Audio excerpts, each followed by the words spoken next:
Guys இப்போ நம்ம அணியத்தில் உட்காந்துருக்கோம். அணியத்தில் எதுக்கு உட்காந்துருக்கோம்னா எப்படியும் ஒரு ஆரம்பத்தி குறைச்சல் தான் இந்த இடத்துக்கு வந்திருக்கும். முதல்ல வந்து ஒவ்வொரு போட்டில் என்னென்ன உண்டு, இவன் போட்டில் எவ்வளோ போச்சு, நம்ம போட்டில் நட்டவா போச்சு, இதை பற்றி பேசுவோம். அதுக்கப்புறம் அது ஒருபடி அப்படி மேலே ஏறி இவன் குடும்பத்தில் என்ன நடந்துச்சு, அவன் குடும்பத்தில் என்ன நடந்துச்சு, அப்படி ஒவ்வொரு ஆளை பற்றி அப்படி நல்லா பேசவே மாட்டோம். இந்த இடத்துக்கு வந்தாலும் கண்டிப்பாக ஒருத்தர் குடும்பம் நாசமாக போயிடும், அது கன்ஃபார்ம்.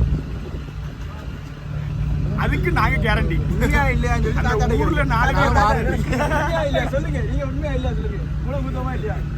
உண்மைதான். ஊர்ல 4 பேர் 4 விதமா பேசுவாங்களா, அதே போல இந்த போட்ல 12 பேரும் ஒரு விதமா தான் பேசுவோம். அதுக்கான இடம் தான் இந்த இடம். தெரியாதவங்க தெரிஞ்சுக்கோங்க. நீங்களும் அப்படிதான் பண்ணுவீங்கன்னா லைக்கை போட்டுட்டு ஒரு ஷேரை போட்டு விடுங்க. முடிஞ்சியா?